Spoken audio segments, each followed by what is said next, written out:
Stand by. The program will begin soon. There's an example yesterday I saw of this woman who's been here. I mean, we might even play this clip. She's been here 20 years.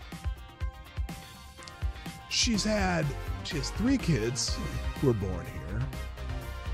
Her kids are because of birthright citizenship, which is another subject that's coming up. And she never bothered to even try to resolve her immigration status. Not in 20 years. She has never tried to resolve her immigration status. Not through Republican presidents, not through Democratic presidents, nothing. And so now, she's worried about being deported because they put out the sob story of this woman. Well, that's not the average person they're even looking at right now. The average person they're looking at crossed in the last 3 years are...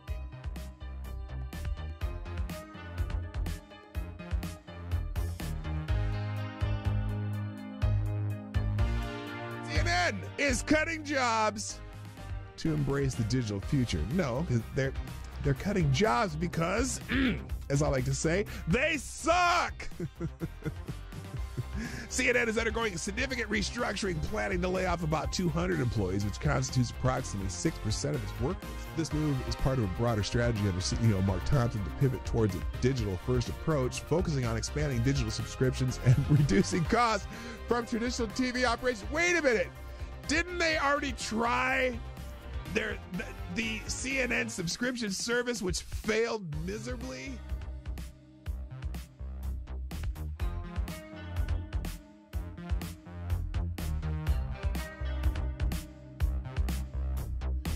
Which, if you truly have compassion for trans kids, you would allow them to all go through puberty, because 90% of kids who think they're trans change their mind once they go through puberty. That puberty is the fix for most of the problems. But you guys want the medicalization of kids and sterilization of kids and medical and surgical altering of kids who can't make that decision at 12 years old or 13 years old. Why is it when I try to show empathy and concern, people always misconstrue it? Last time I asked someone if their mom at least got a good check from the clinic that botched the abortion. Oh!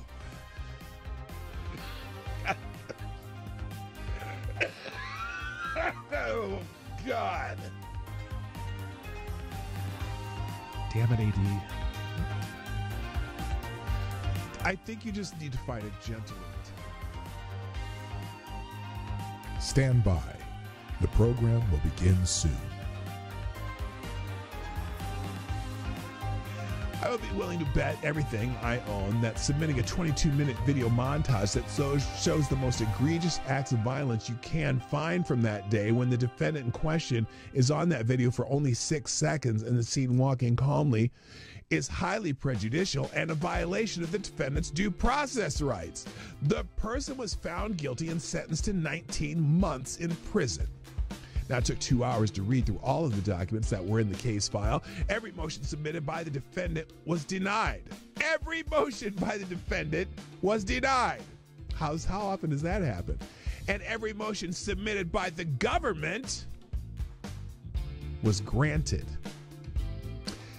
They turned a trespass misdemeanor that would have resulted in a $50 ticket into 5 misdemeanors and a felony charge by charging the defendant with a statute that would have required the Secret Service to rope off the section he was in, which they did not. They also charged him with a statute that would have required them to prove Mike Pence was in the building at the time he walked through that corridor. He was not. And finally, they used an Enron statute that the Supreme Court struck down.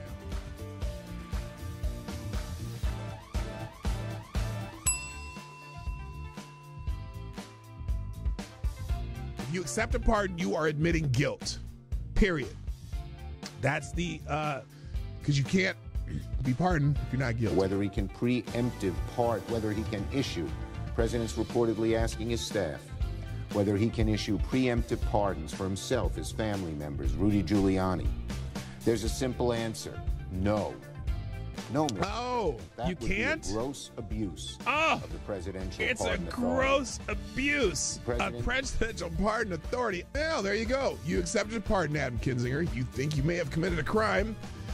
Oh, here, Jamie Raskin. Dirty Q-tip. Dirty Q-tip, Jamie Raskin. What else? What did he have to say? Well, the seeking of pardons is it's only on powerful one side. demonstration of the consciousness of guilt.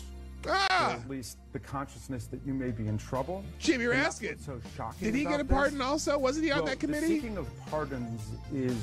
He was on that committee. I'm curious if you're going to condemn that part. Are you going to condemn that pardon? You know, Joe Biden pardoned a lot of people. Yeah, he should answer for that and explain. Lots of murderers, lots of drug dealers, lots of people who killed people. Commuted the sentence of a couple murderers. One who, in fact, one drug dealer who people died from taking the drugs that they sold them. Stand by. The program will begin soon.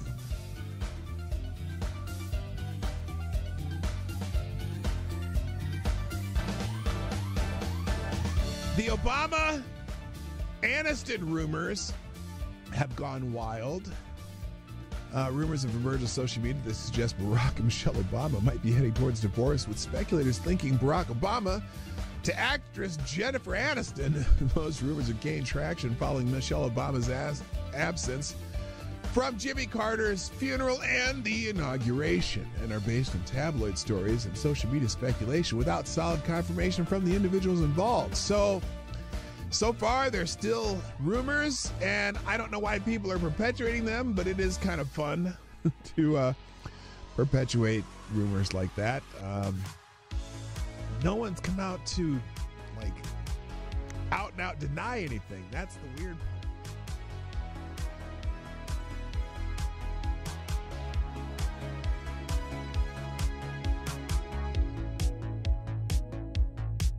We should just take a deep breath and acknowledge the audacity. The audacity! Of a president who's so clearly concerned about his own criminal culpability. Oh my God, his own criminal culpability and his son's business dealings. I know that they're talking about Joe Biden, aren't they? And that of his family members.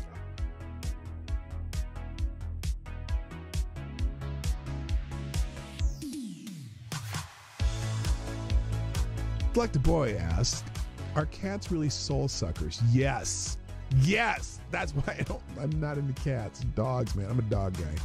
Avocado Diablo, is there an aisle in the grocery store that is less objectionable to have sex in?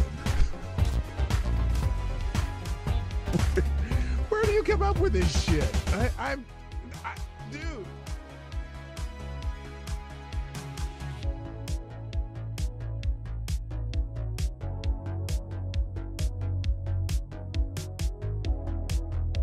Has done something no person in the world has ever done before.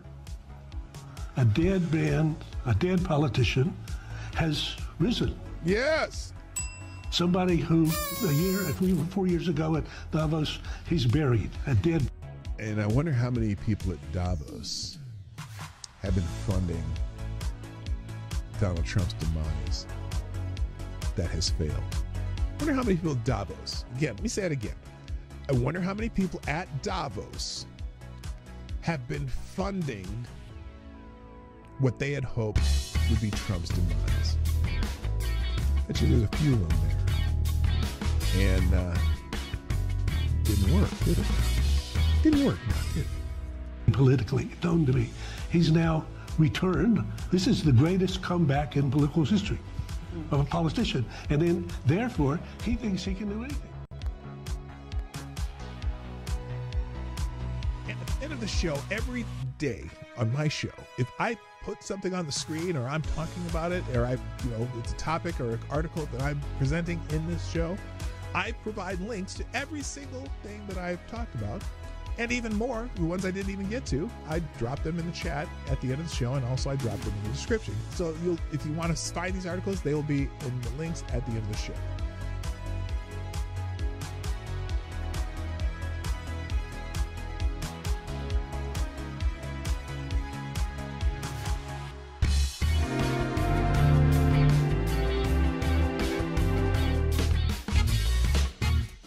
Ladies and gentlemen, coming to you live from the Lucky Dog studio in a hidden location somewhere in the upper Midwest of the United States of America, it's a brother making his own way but with all the wrong opinions.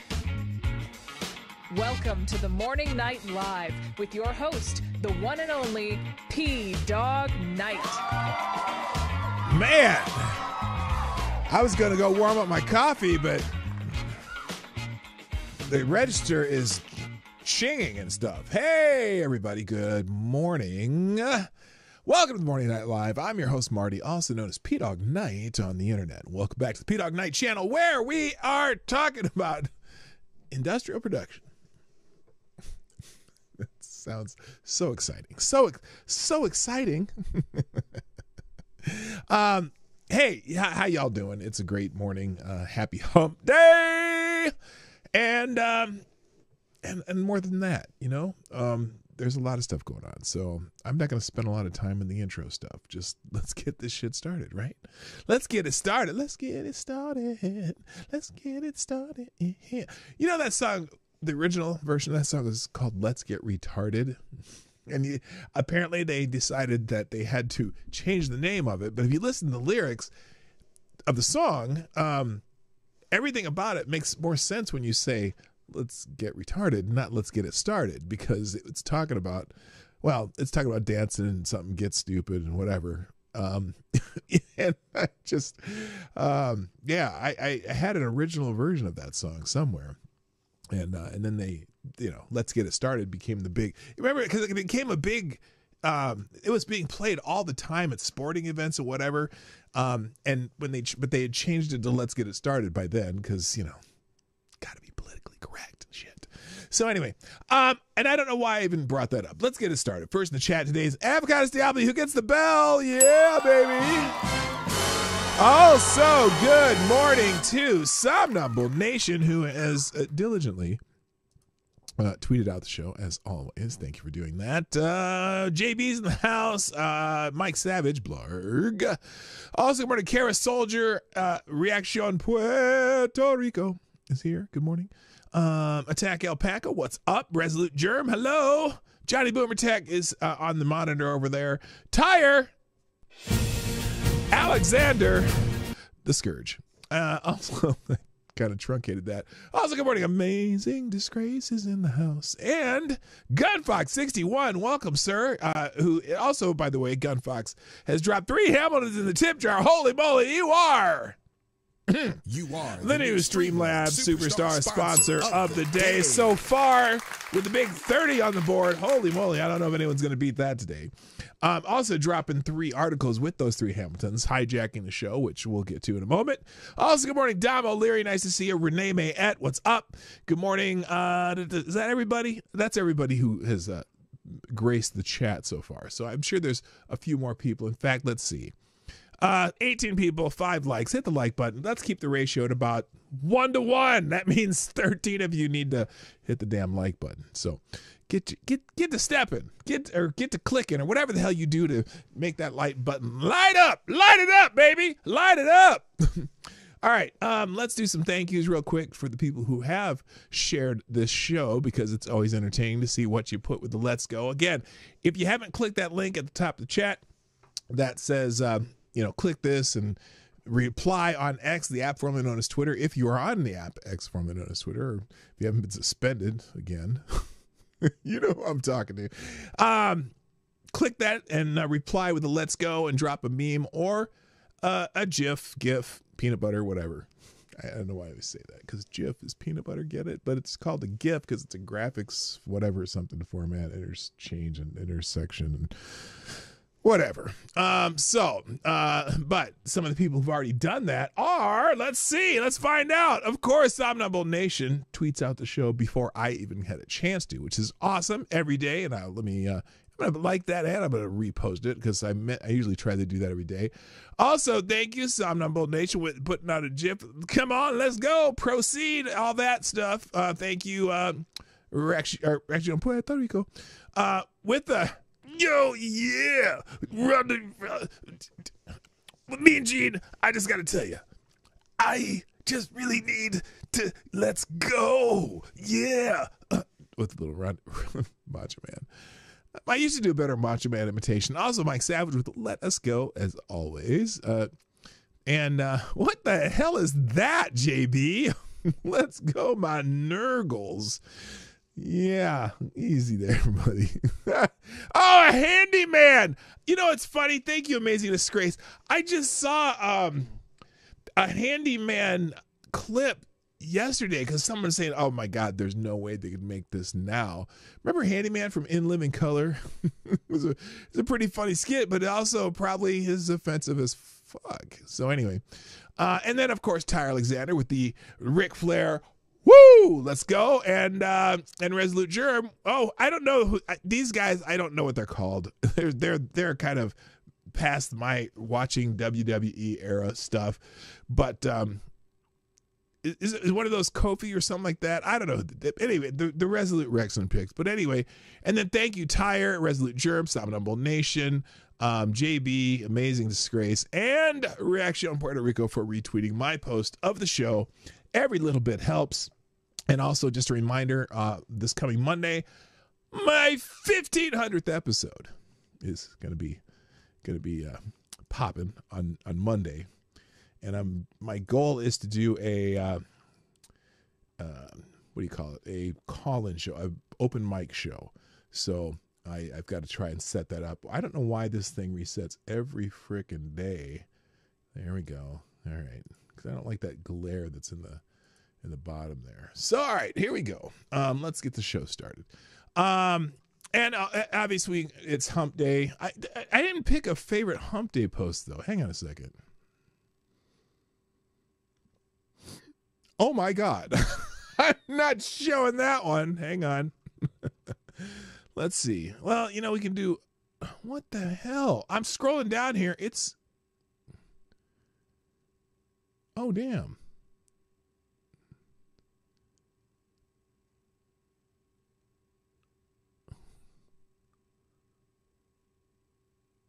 I'm sorry. I'm watching something going, oh, it's on the screen. You see, what is, see this little, the bedsheet thing, that thing there? Oh my gosh. Necessity times laziness is the mother of invention. Okay, that thing made the whole damn bed. I'm not like, I didn't realize I had it on the screen, but damn. Okay. Well, good thing I haven't had any body parts show on the screen. Let me find out. Did I scroll past any body parts? No, I didn't. We had the anyway. Okay. What's going on here? Hello, Bookworm Addict, by the way, and John Arnott, and that's everybody. That's everybody? Yeah, okay. Yeah, kind of rename me out. I said that. Okay, I'm checking. Okay, welcome everyone to the show. Hit the like button, by the way. If you haven't hit the like button, you got cooties.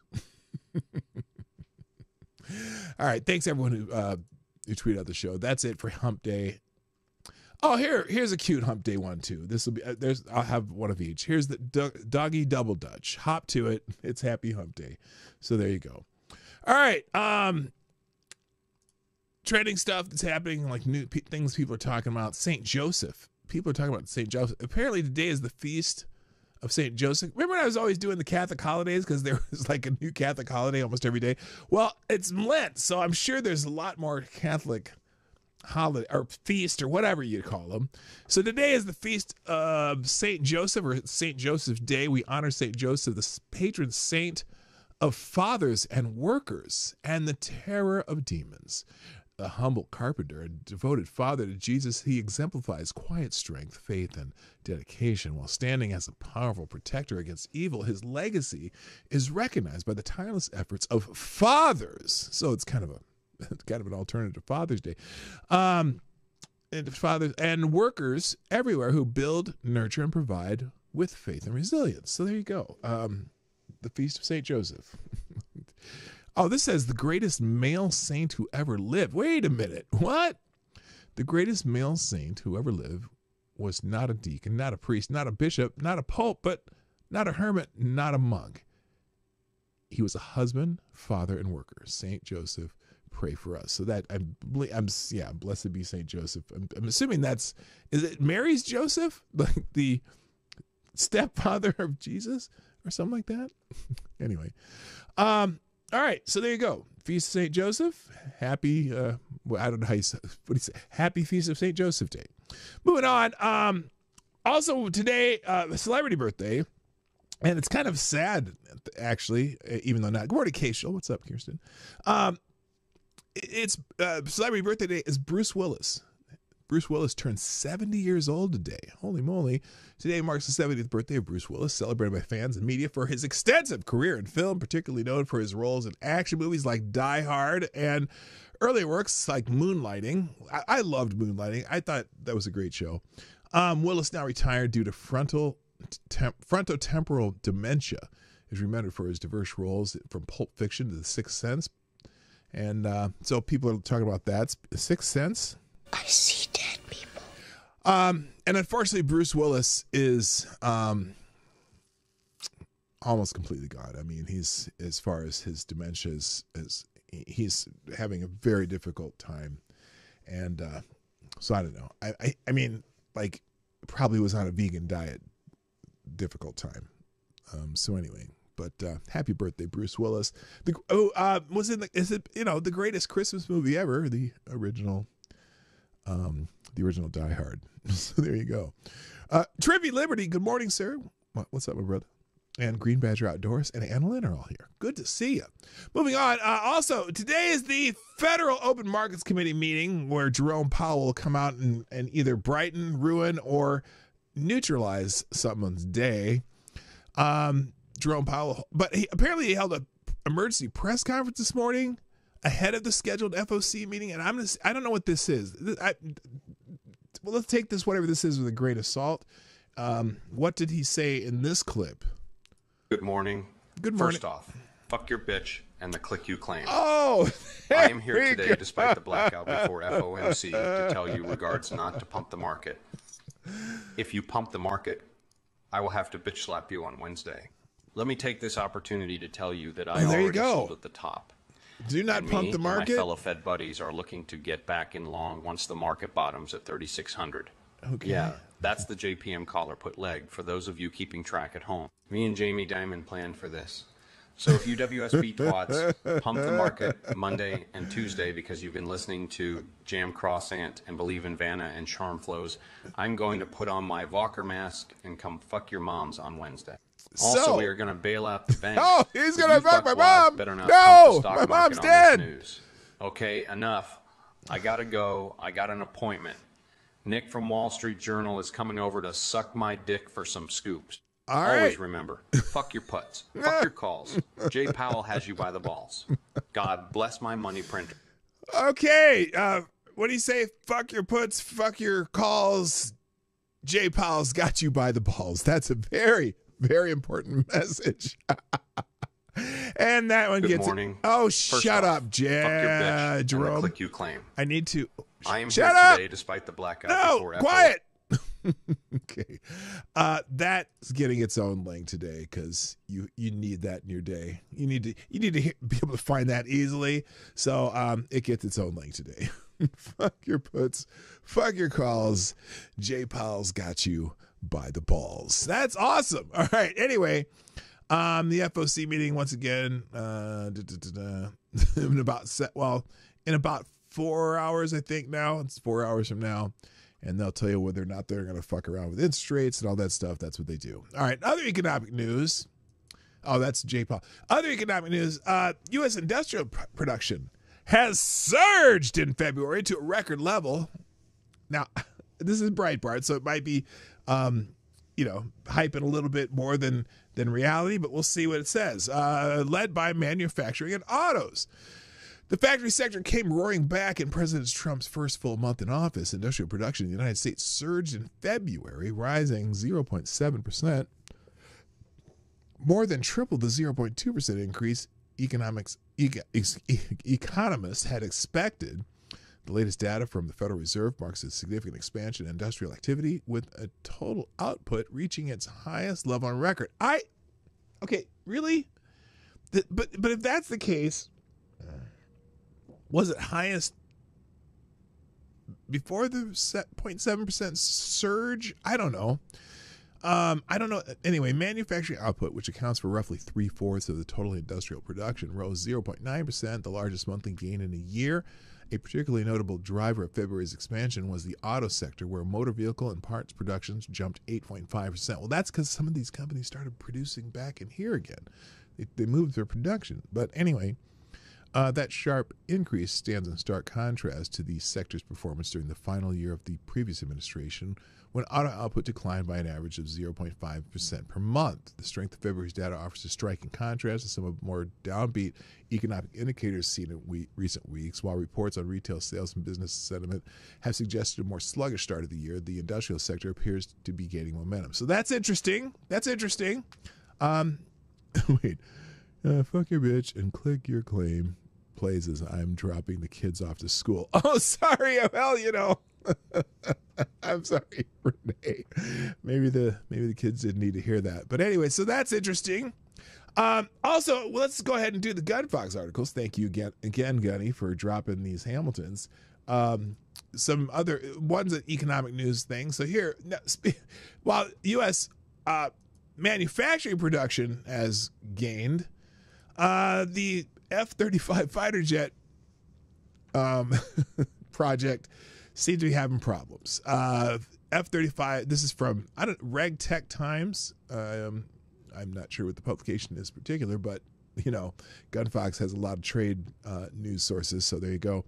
So the F-35 fighter jet becomes a $2 trillion with a T dollar disaster as allies abandon costly jet amid broken promises. Oh, so the F-35 Lightning, the U.S. military's most expensive and high-tech fighter jet, is facing a major setback as several allied nations are backing out of their purchase agreements. The aircraft, once seen as the future of air combat, is now becoming a symbol of wasteful spending and broken promises. Portugal, Canada, and Switzerland are among the countries reconsidering their plans to buy the F-35. Portugal, which initially aimed to replace its old F-16 jets with the new F-35, is now hesitating due to concerns over the United States' unpredictable foreign policies. So, that's a sign that maybe, you know, I mean, it tells you that people are a little glitchy about the Trump administration. I think it's a political thing, and I'm sure Canada, I can understand why Canada may be a little salty right now,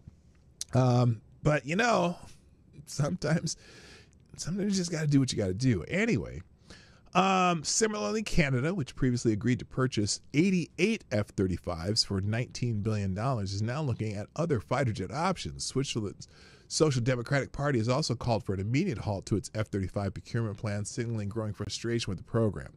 Now, but that's a lot of it's because the program has its own problems. The program high price tag, coupled with ongoing technical problems, is making these nations consider whether the jets are worth the massive investment. Many allies fear that their dependence on U.S.-based parts and software could leave them vulnerable if relations with America deteriorates further.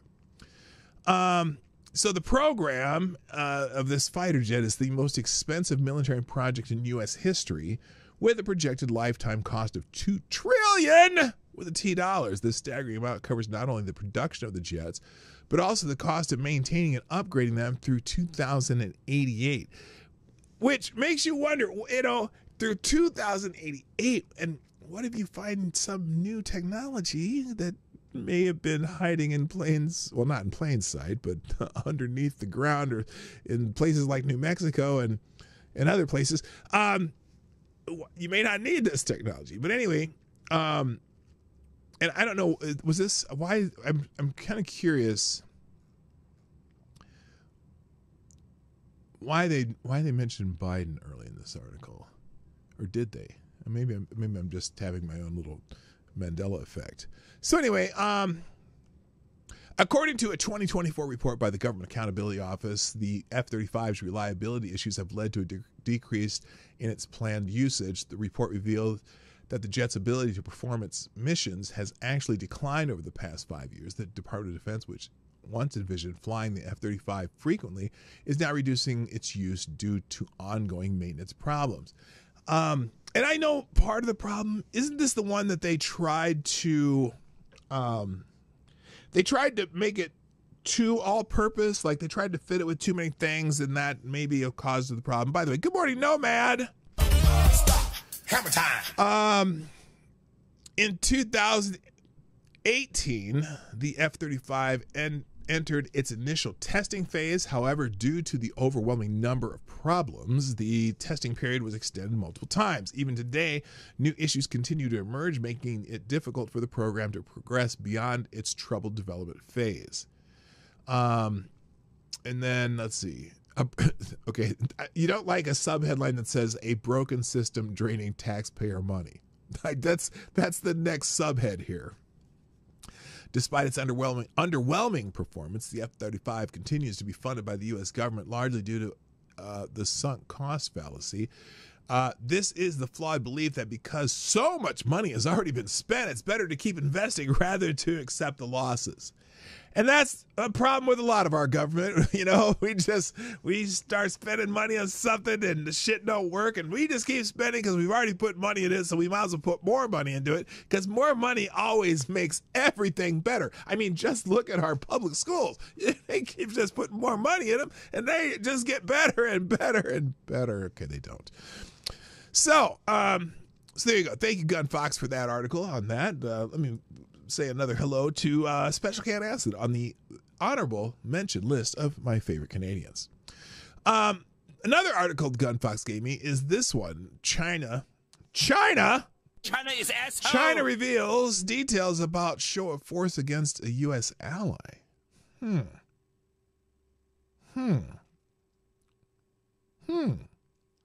Sorry for the typos. What typos? I'm not paying. Okay, I didn't see it. So Chinese state media on Saturday revealed details about the nation's unprecedented naval circumnavigation of Australia. Wait, what? A key United States ally in the South Pacific Ocean. Newsweek has emailed the Australian military for comment outside of working hours. Okay, and then they go to a why it matters section. China, which has the largest navy in the world by hull count with over 370 vessels in service, is expanding its military reach and presence around the world, including in the South Pacific, where it and its competitor, the United States, are jostling for influence. Australia has an important role in Washington's strategy toward the Indo-Pacific region. It forms part of the U.S.-led strategic alignment known as Quad, not Squad, but Quad, with India and Japan, as well as being a member of the American-led intelligence sharing alliance, the Five Eyes. The Chinese Naval Task Group, consisting of a destroyer, CNS Zhongyi, frigate CNS Hengang, and replenishment ships CNS Weishanhou, sailed over 12,000 nautical miles during a recent deployment, state-run China Central Television reported. Take it with a grain of salt. China is asshole. Newsweek map shows the Chinese task group began its deployment early in February near the Philippines. It transited Australia clockwise from mid-February to early March, traveling from the eastern seaboard to the western seaboard. The task group tested the ability to maintain an actual combat alert status as well as to conduct long-term operations. I could see why this might be concerning if you're from Australia. I'm just saying. A naval officer assigned to the Zhongyi claimed that the flotilla practiced the actual use of weapons, according to the report. While operating off the east coast of Australia, the Chinese flotilla held a war game, which had prompted airlines to divert flights. Motherfuckers, you need to quit playing. You need to quit playing. The Chinese ambassador to into the area to conduct activities as a major power. Maybe the Australians don't like that shit.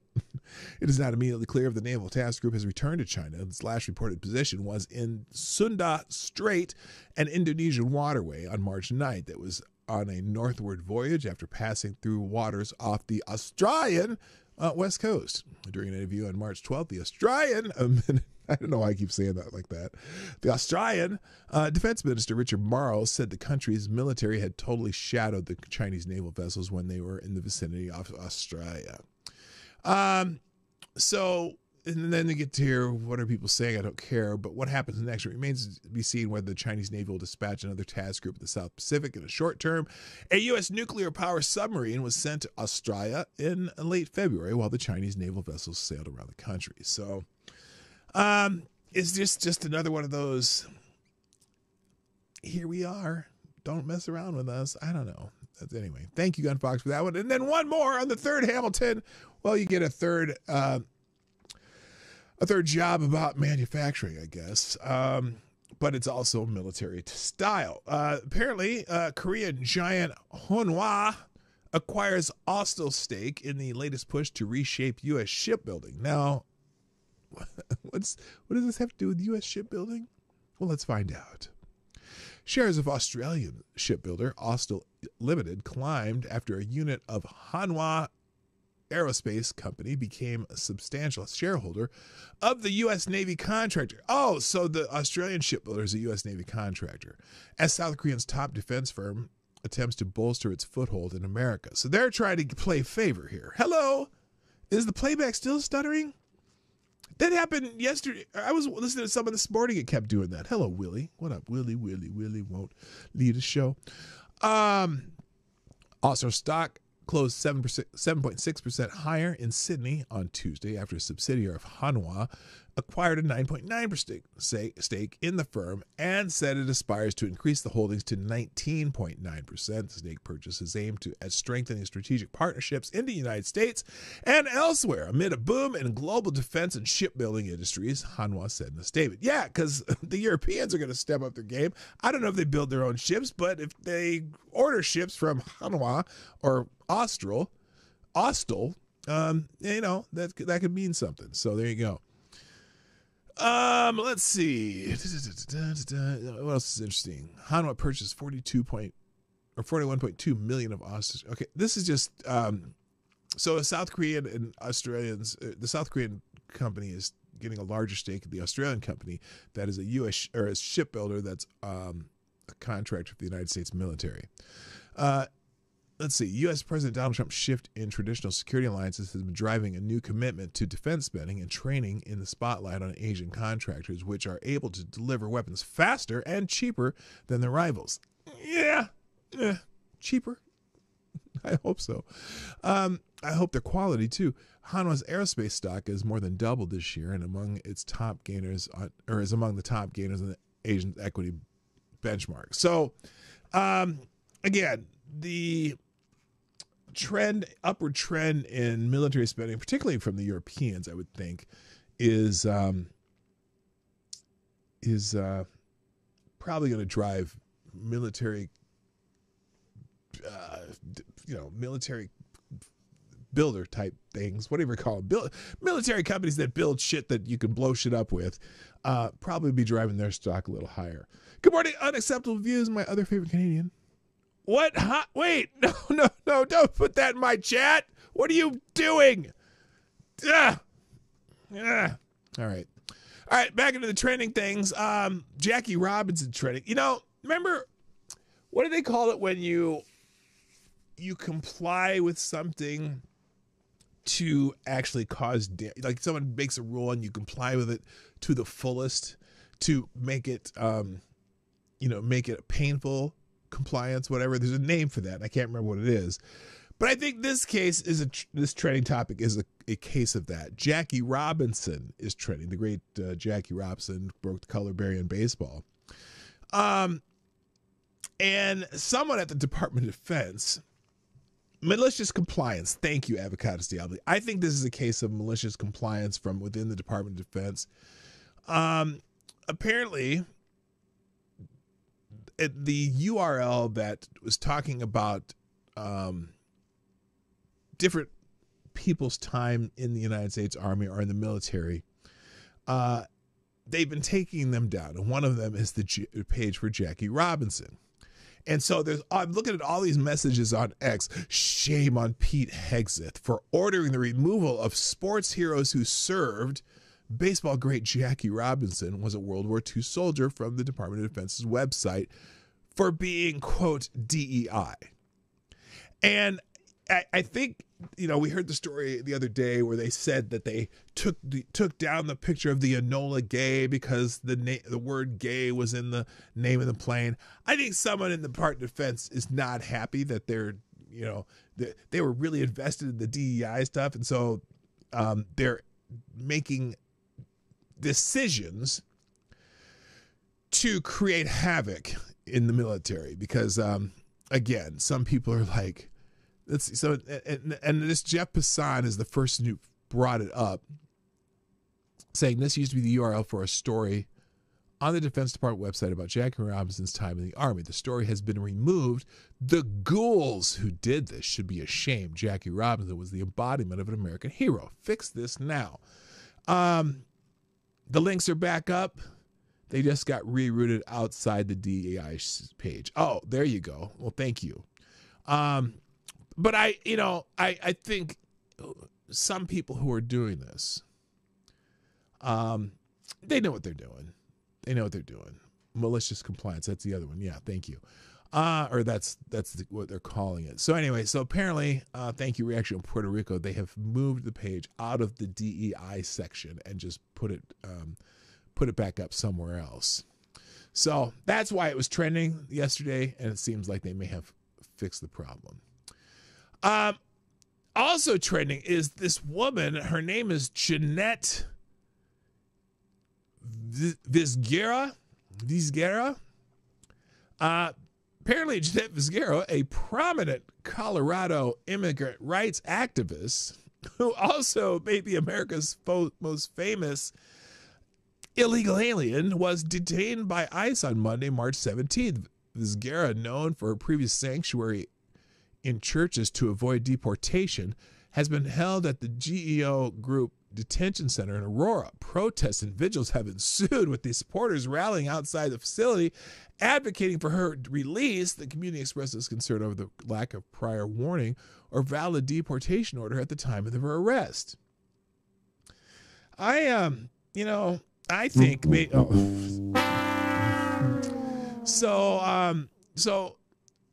again, and Representative Jason Crow, he's from Colorado. Is he a Democrat? I don't know if he's a Democrat or Republican. It doesn't really matter.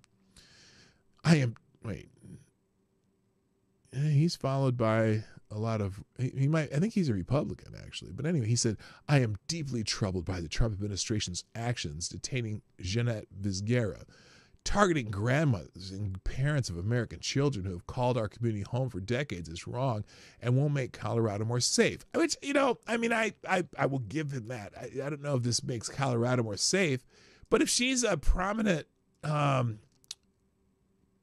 breaker of immigration laws and helps people break laws, you get concerned. So here's let's see how two different places spin this article. So we'll go to CBS News first. Okay. Protesters gather outside ICE in Aurora after immigration activist Jeanette Vizguera reportedly taken into custody. Note that they describe her as an immigration activist. That headline leaves out, I think, a key point, doesn't it? Protesters gathered outside Immigration and Customs Enforcement facility in Aurora early Tuesday morning. Reports that immigration activist Jeanette Vizguera was taken into custody. Vizguera was reportedly taken into custody by federal agents on Monday morning. Let's get this out of the way here. Vizguera has been considered a voice for the immigrant community. Again, voice for the immigrant community. What they seem to be leaving something out here. For more than 2 decades, Vizguera came to the United States without proper documentation to stay from Mexico City in 1997. Oh, you mean she entered our country illegally and is still here? Isn't that such a gentle way to say it? Long been considered a voice for the immigrant community for more than 2 decades, Vizguera came to the United States without proper documentation to stay. She didn't have proper documentation to get in. Demonstrators from outside the ICE facility told CBS News Colorado that Vizguera was taken into custody by federal agents outside her place of employment. How does she have a job? She's not here legally. Monday morning, Vizgara's family claimed that she was taken into ICE custody. CBS News Colorado is awaiting confirmation from ICE about her detention. This is a quote from somebody. In a way, I would say I feel very angered and sad, but prepared as well. I'm just considering how long her case has been acted for, something we've had a plan for years. Vergara continued to seek a path to citizenship since entering the United States without proper documentation more than 2 decades ago. Has she? She was scheduled for deportation in 2017, but took refuge in a church in Denver and was later granted a stay of deportation by the Biden administration in 2021. Isn't that special? Isn't that special? Vergara has been outspoken about changes in immigration policies. Yeah, because she doesn't want to be sent home by the Trump administration, including the rescinding of guidelines to allow ICE arrests in sensitive locations like schools and churches. Whatever place, I don't care if it's a hospital. I don't care if it's a school. I don't care if it's a church. I don't care if some people have 40 or 50 years here, said Vergara, who talked to CBS News Colorado, Alan Gionette, in January when the changes were announced. Everybody is at risk. Well, not everybody. Legal immigrants aren't. Citizens aren't. People on green cards aren't. People that are here legally are not at risk, or shouldn't be. An ICE spokesman has said Vergara has 2 misdemeanor convictions. A 2009 traffic stop. She was found to be driving without a license. And then discovered that she used a fake Social Security number to get documents for work. So, let's see. She's driving without a license. She crossed the border illegally. She committed fraud using a fake Social Security number. Huh. Now, again, the next line.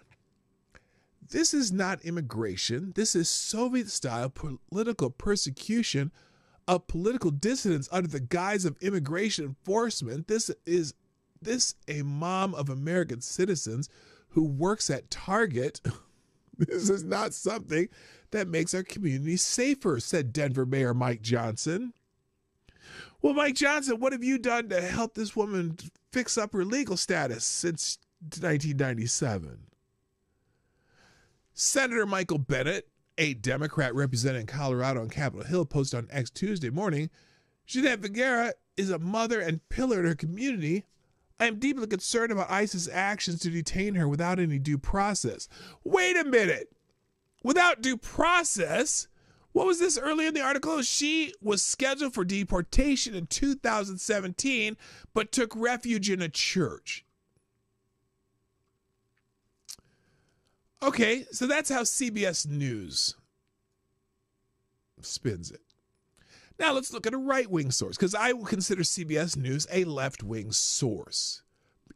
By not once in this article did they describe her as crossing our border illegally. They use soft language.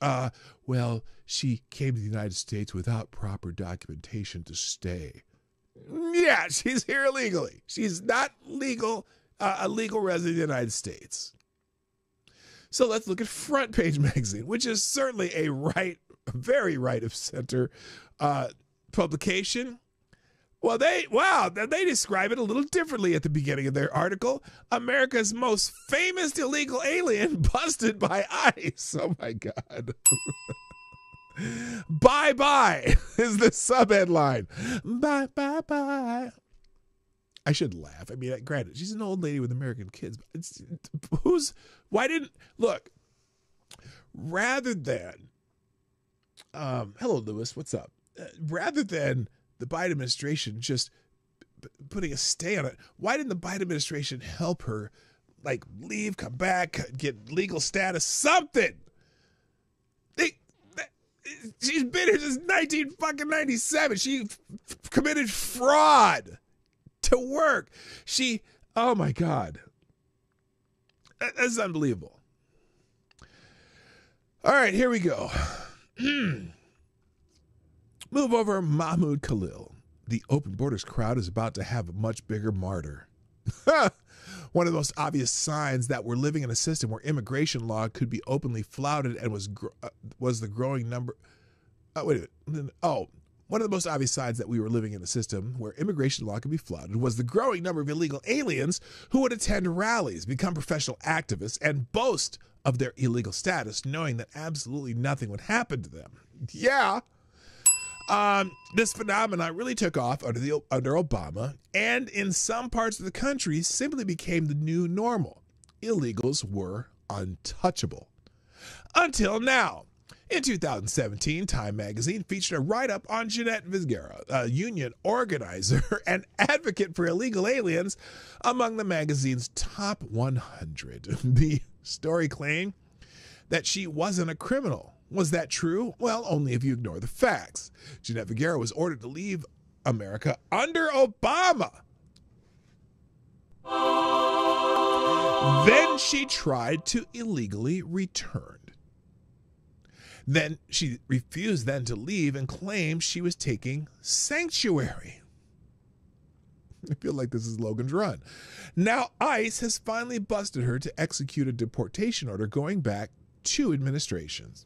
In 2009, Vizgara faced several counts, including identity theft relating to her carrying a fake Social Security card. She ultimately pleaded guilty of second-degree forgery and served 23 days in jail, according to court records. At the time, she was found deportable, Fabric Couture said. She fought that through the system, though, and applied for a Board of Immigration Appeals decision. He said Vizgara threw her appeals claim out by leaving the United States and then trying to sneak back in. She was caught by Border Patrol and convicted of illegal entry in 2013. Bye-bye. Maybe after this, the phenomenon of celebrity illegal aliens will finally end. So yeah, that's a little bit different way to put it. And they're having conniptions because, oh my God, she's a mother, she's a grandmother, she's whatever. I thought no one was above the law. What happened to that? Anybody? Bueller? All right, moving on. And look, we've been talking a lot about the judges who've been doing overturning a lot of the Trump stuff. So I got a kind of a short series of these right now. A U.S. District Judge Anna Reyes has issued a ruling blocking the executive order by former President Donald Trump aimed at prohibiting transgender individuals from serving in the military. Judge Reyes' decision describes the ban as soaked in animus and lacking in legitimate military necessity. Oh, really? Interesting, because they pretty much explained why. Look, I feel for people who are transgender, who have that mental issue and have decided they're got to be something else. But when you are a completely medicalized person who relies on medical intervention, aka drugs and whatnot, to maintain your lifestyle, that is not conducive to being in the United States military. I don't care how long you've done it. If you get into a war and can't get your meds, then you go off your rocker, plus 40% of you self-end anyway. We don't need there's enough unstable people in the military. We don't need to add some that are known to be generally unstable. I know that sounds harsh, and it is harsh, but it's the fucking truth. So this judge has decided that she knows more about military capabilities, strategies, needs, necessities, and whatnot than the United States military guy that's running the Pentagon, a.k.a. Pete Hegseth and Donald Trump. Okay? Where this judge gets off, well, probably gets off on some weird shit. But anyway, to have even jurisdiction over what who can be in the military really surprises me that she thinks she does. So a couple people, Ron DeSantis, in fact, mentions this. Congress has the authority to strip jurisdiction of the federal courts to decide these cases in the first place. The sabotaging of President Trump's agenda by resistance judges, it was predictable. Now, why no jurisdiction stripping bills teed up at the onset of this Congress? He's replying to Chip Roy, who's saying, yeah, they could pass some bills taking these decisions out of the judges' hands, or just actually pass laws, which they probably need to. And a lot of people saying, this is Lauren Boebert, I voted for President Trump, not activist judges. Congress must impeach those obstructing the agenda. Americans overwhelmingly support it. I got a better idea. Pass some bills. Although they might get blocked in the Senate by the old filibuster, which, the racist and sexist filibuster that you're not supposed to use, but then when Democrats are in the minority, they can use it. So anyway, there's one action. And then also, another federal judge has blocked EPA grant recovery, upholds Biden's climate funding. Now, this is Tanya Chutkin, who was part of the documents case. No, she wasn't the documents case. She might have been the Jan 6 case that got thrown out because Donald Trump got reelected. U.S. District Court Tanya Chutkin has issued a temporary block on the Trump administration's efforts to terminate $14 billion with a B dollars in climate change grants previously awarded under the Biden administration. The ruling came after a judge determined that the Trump administration provided insufficient evidence of fraud and did not follow proper legal procedures when attempting to reclaim the funds held at Citibank. So this is where they put this $20 billion trust fund, or slush fund, into Citibank rather than keep it in the U.S. Treasury. And then the EPA in the last months of the Biden administration started just doling out this money and granting it to whoever, people who were connected to Democrat causes, basically. But they were climate change, groups, whatnot. So Tanya Chutkin has decided that she, again, is the leader and elected official of the executive branch who would normally decide these things. Well, Tanya Chutkin is a judge, and any judge in the United States is far more important than the elected president of the United States, who was elected to do a job, and he was doing it, and then she says, well, no, you're not allowed to do your job.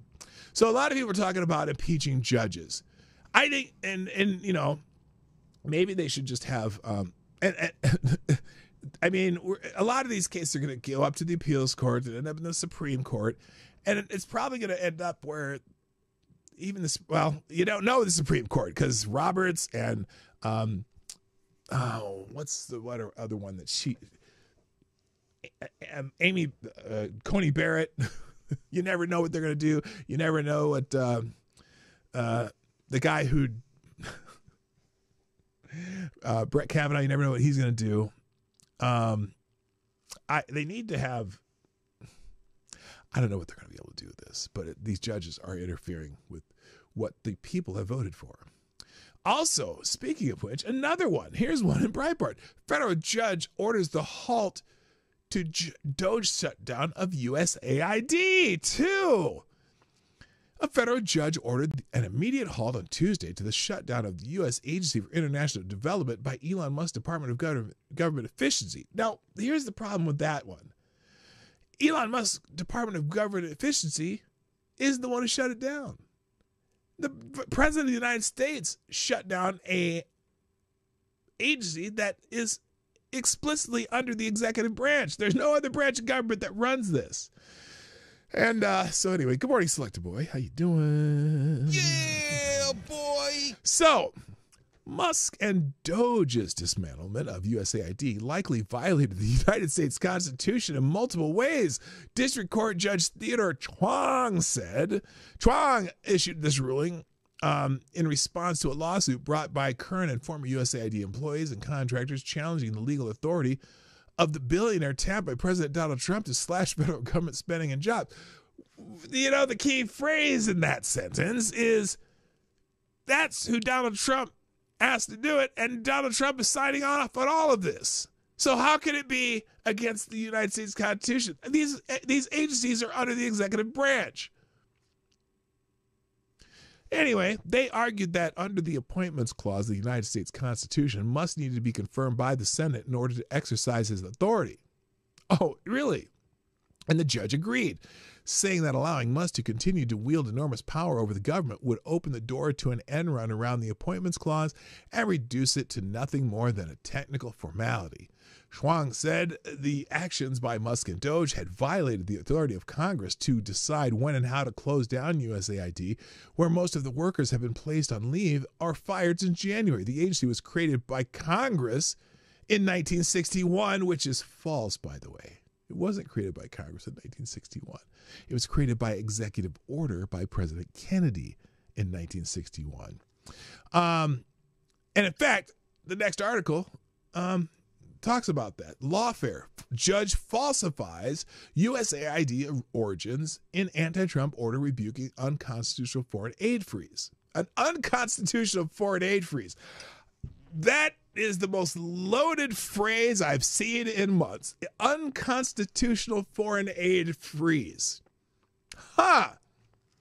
Because, foreign aid, that seems to be like exclusively under the executive branch. Just don't get me wrong. So anyway, here's how this one reads. A federal judge in a ruling aimed at restoring the core functions of the defunct United States Agency for International Development appeared to either not know or indeed falsify how the agency was created. The bizarre error will now call into question the validity of his ruling Tuesday, which even seeks to reopen building access for dismissed USAID employees. U.S. District Judge Theodore A. Chuang, who serves in the Federal District Court of Maryland bench and was appointed by former President Barack Obama, claims that Congress created USAID and therefore it cannot be shut down solely through presidential authority. However, that is not the case.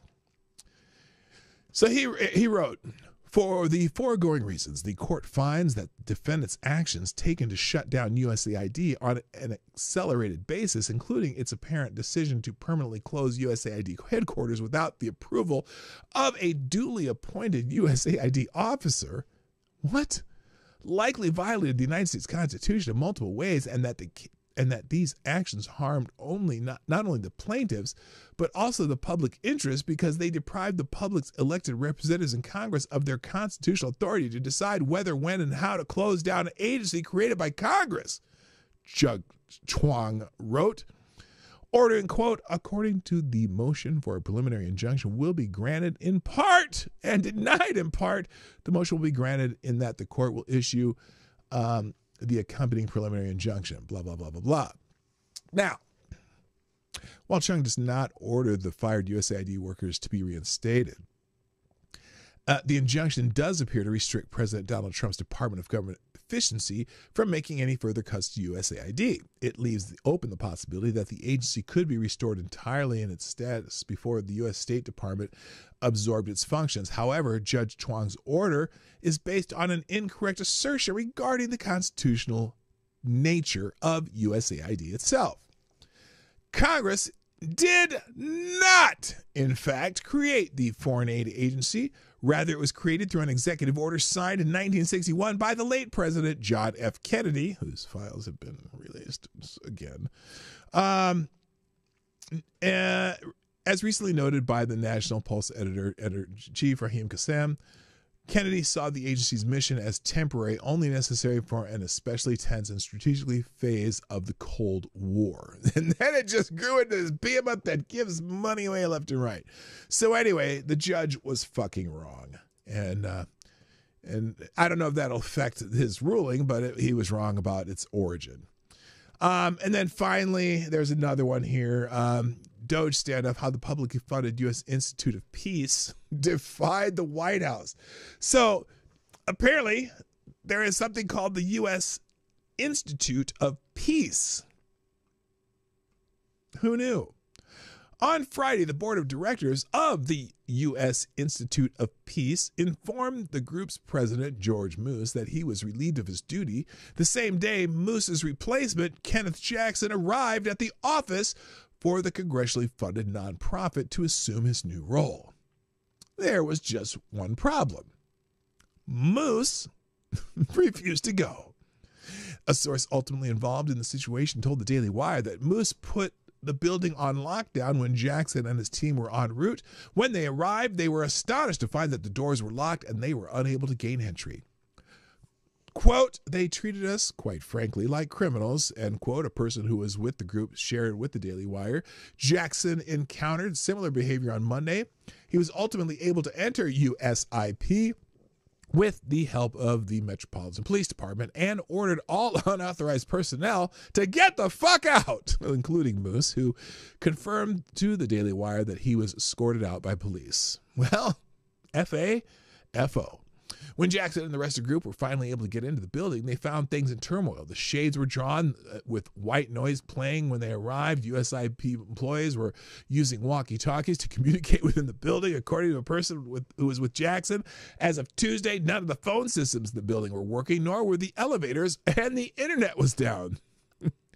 I've never seen something so broken, a source familiar with the situation told the Daily Wire. Moose did not respond to inquiries into whether he and his colleagues tampered with these systems. Well, did they tamper with them or not? Who knows? So, anyway, that's fucking hilarious. I mean, it's like, oh my God, we don't want you here. We're going to lock you out. What a bunch of bitches. Thank you, Tyler Alexander, for sponsoring the show. Dropping a small, well, more than a small bullet in the tip jar, a whole $2.30. Thank you, sir. Tyler says, a government ruled by judge is called, what? A critarchy? A critarchy? Last time I checked, we are a representative republic, not a democracy. Judiciary interpret the laws, that not make them. The legislative makes the laws, not enforce. The executive enforces, not interpret. Fuck off. Well, damn right. Yes. That's why I found it funny because, Trump did that speech at the Justice Department not too long ago. And somewhere in that speech, he said something about being the chief law enforcement officer of the United States of America. And our friend Joe Walsh, not the good Joe Walsh, but the Joe Walsh, the former congressman, said, that's a ridiculous claim. The president of the United States is not the chief law enforcement officer of the country. And I was thinking to myself,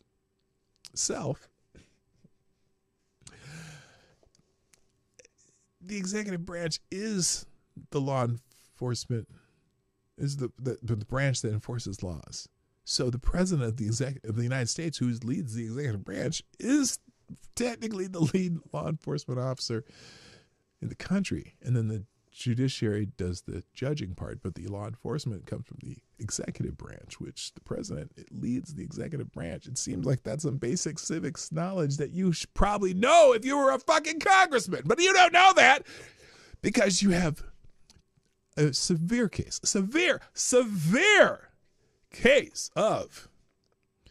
TDS. Yes, TDS, Trump Derangement Syndrome. Cretes is the Greek for judges. A cretos. Oh, like, okay, cretocracy. Got it. Yeah, Cretes. When you wrote out Cretes, I figured out, oh, it's cretocracy. Gotcha. Smarter than I look. Sometimes. All right. Let's talk about Tampon Tim, my governor. So my governor has been on a tear lately.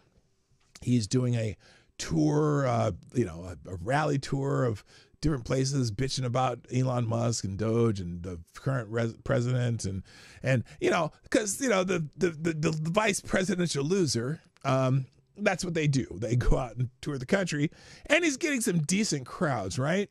He's getting some decent crowds at these. He fills small auditoriums and people cheer, and because they're all pissed off because they also have TDS.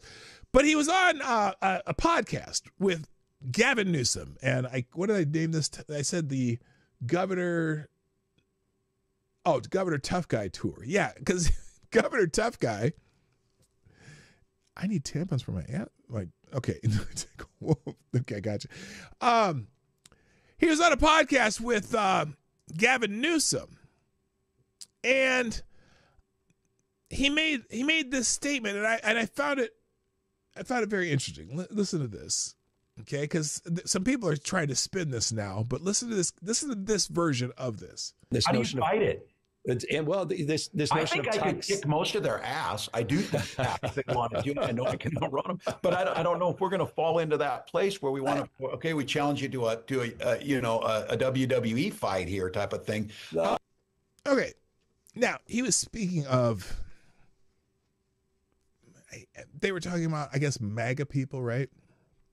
Now listen to this one more time, because listen to what the sequence. I'm going to show you what Gavin Newsom posted that's different than this. This is not what Gavin Newsom posted, because I think they want to spin this. Okay, so here it is again, one more time. How do you fight it? I think I could kick most of their ass. I do think that if they wanted to. I know I can outrun them, but I don't know if we're going to fall into that place where we want to. Okay, we challenge you to a WWE fight here. Okay,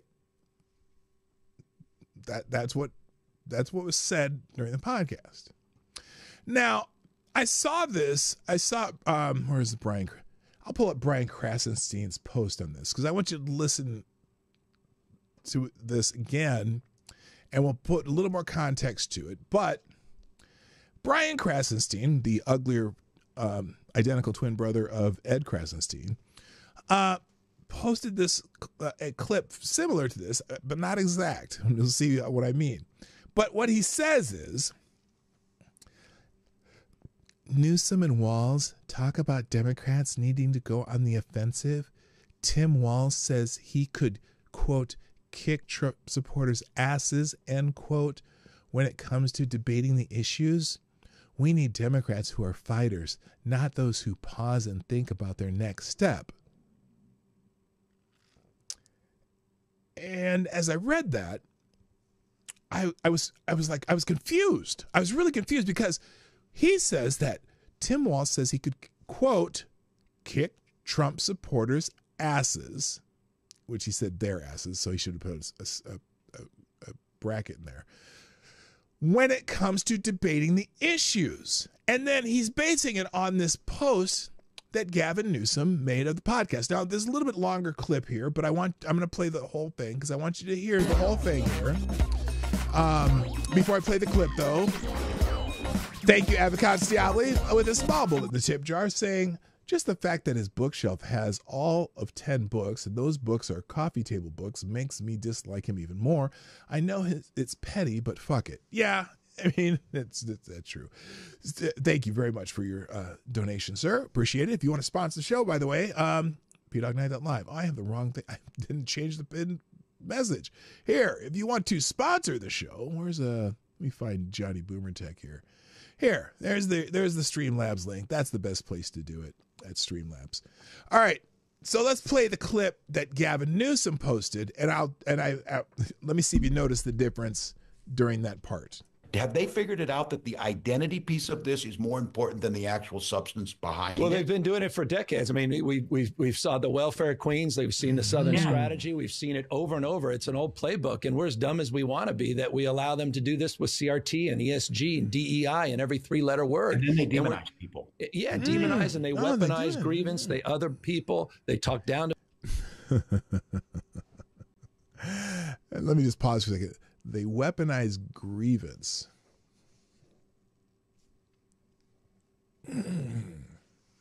Really? You guys constantly weaponize grievance. And also you weaponize emotions. Constantly. But anyway. To people, past people, they humiliate people, they weaponize difficult issues. But the bottom line is, and I think it goes back to what we began with, is, and I applaud you for this, is we cannot continue to be on the defense reacting to this. We've got to go on the offense. We got to meet people where they are. But I also think this, and this is where, this is part of the conversation I'm trying to have, is you got to respect people you disagree with. Listen. And you can't just dismiss people. This How do you fight it? This notion I think I could kick most of their ass. I do think that if they wanted to. I know I can outrun them, but I don't know if we're going to fall into that place where we want to. Okay, we challenge you to a WWE. Oh, this is a different one. He actually left it in here on this one. So, because he cut it out of the last one, but notice how they're Brian says he was talking about kicking their ass on debating the issues. Is that what Tim Walz said here? When do you debate the issues in a WWE style fight?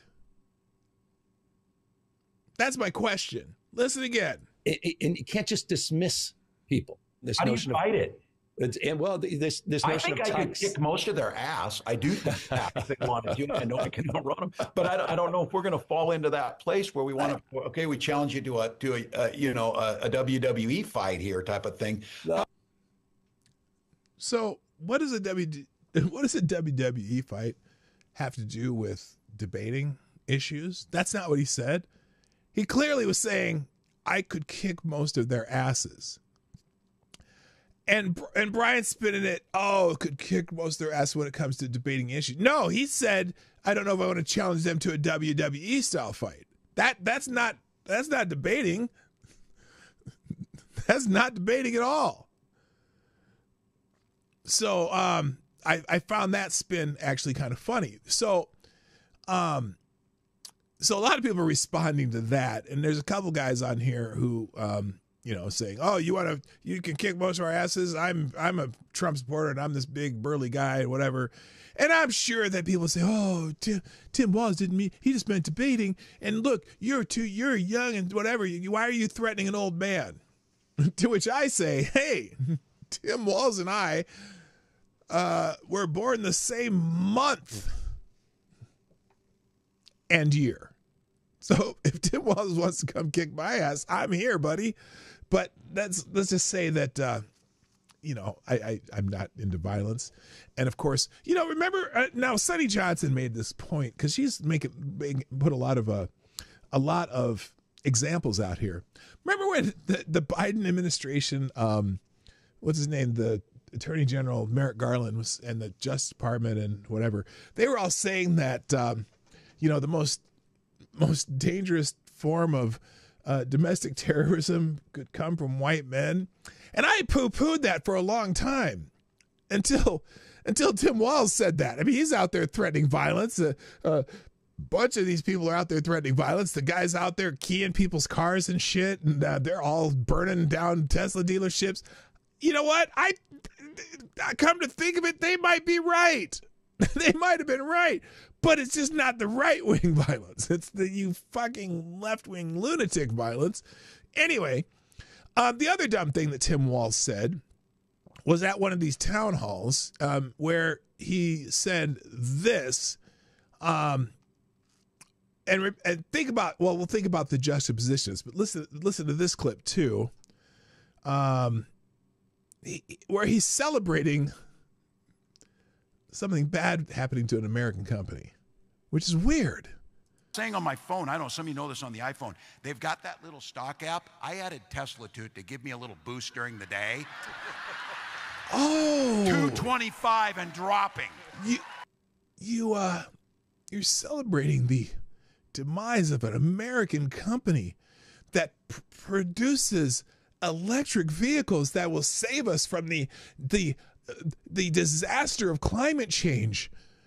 And you're 100% American-made vehicles. Their parts and everything are made in the good old USA, and you're celebrating their misfortune of stocks dropping. Wow, that's great.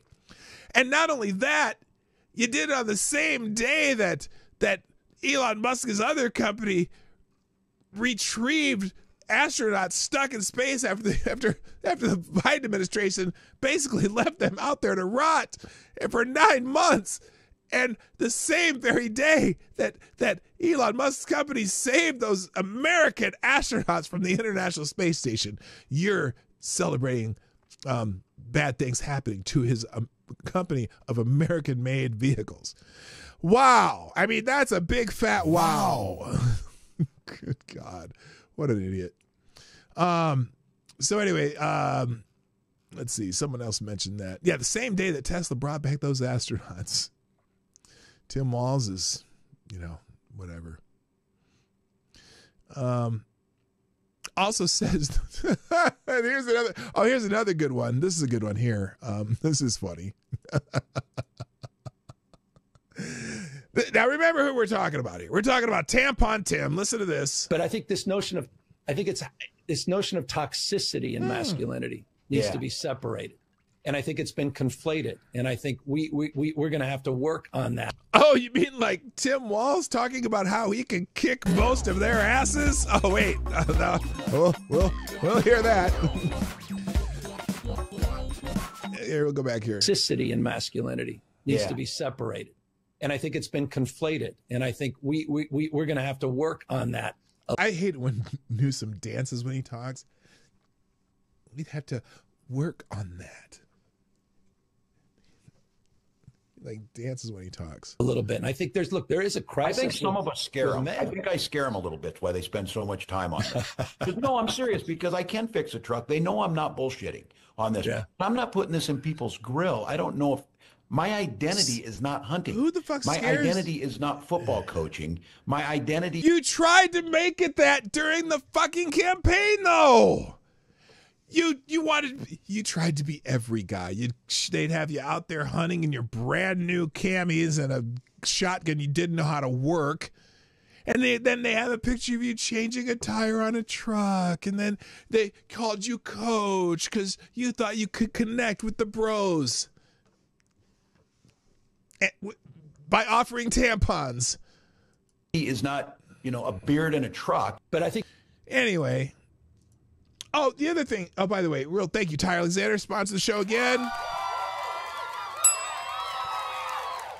Dropping a small bullet in the tip jar saying, by the rules of Internet Tough Guy, once a challenge has been issued, it cannot be rescinded by virtue of age, disability, sex, or religion. Tim Walz is honor-bound to fight anyone that takes his challenge. Don't throw down gauntlets for anyone to pick up. You know what? I think them's the rules. Thank you, Tyre. Appreciate it. So anyway, Tim Walz, oh boy.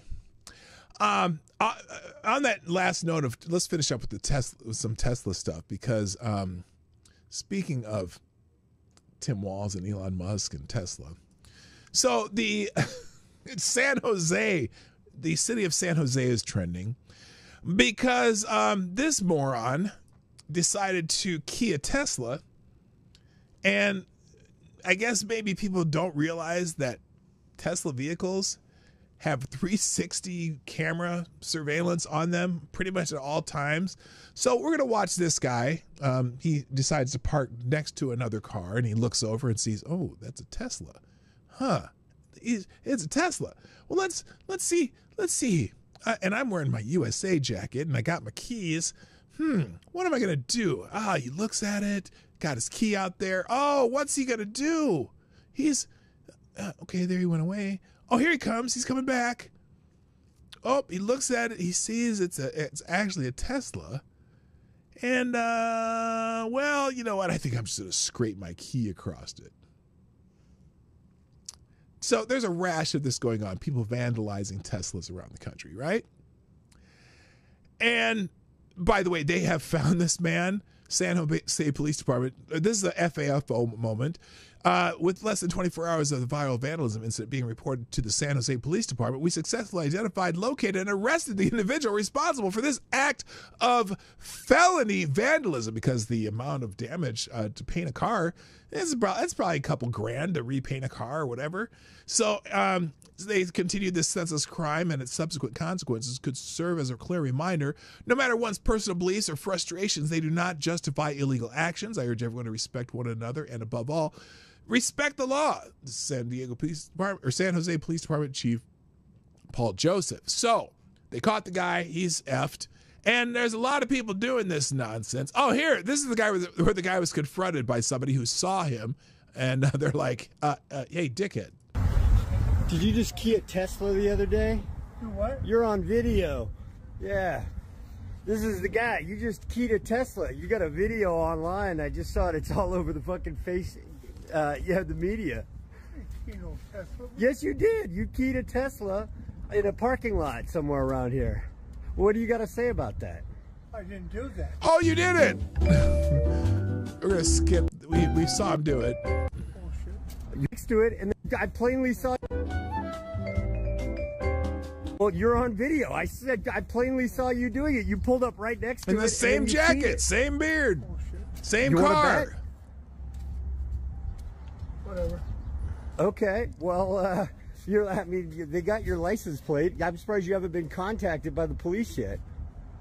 Let him do it. I mean, what do you have to say? I mean, I saw you do it. I'm just curious. I mean, just because of Elon, you're wearing a USA T-shirt, driving a Korean car. Why would you key an American car? The guy's probably a Democrat that owns it. I think it's a woman. And I got I'm just curious something why to say you did about that fact too.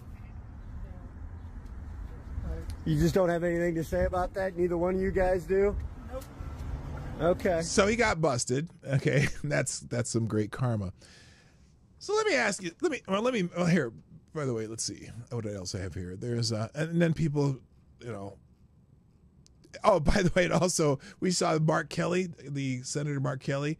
He sold his Tesla and bought a GMC Yukon. So he went from a electric car to an 8-cylinder gas guzzler. Good for him. Yay, way to go, Mark. So anyway, regarding the vandalizing of Tesla vehicles, and shared this note with anyone you know who may be on the left and are having problems dealing with the current administration and Elon Musk and whatever, and may have the penchant to go out and try to vandalize someone's Tesla vehicle. Here's the thing. A vast majority of Tesla owners, a vast majority of them, I would guess, especially in California. Tesla is the vehicle of saving the earth. It's the vehicle of climate change.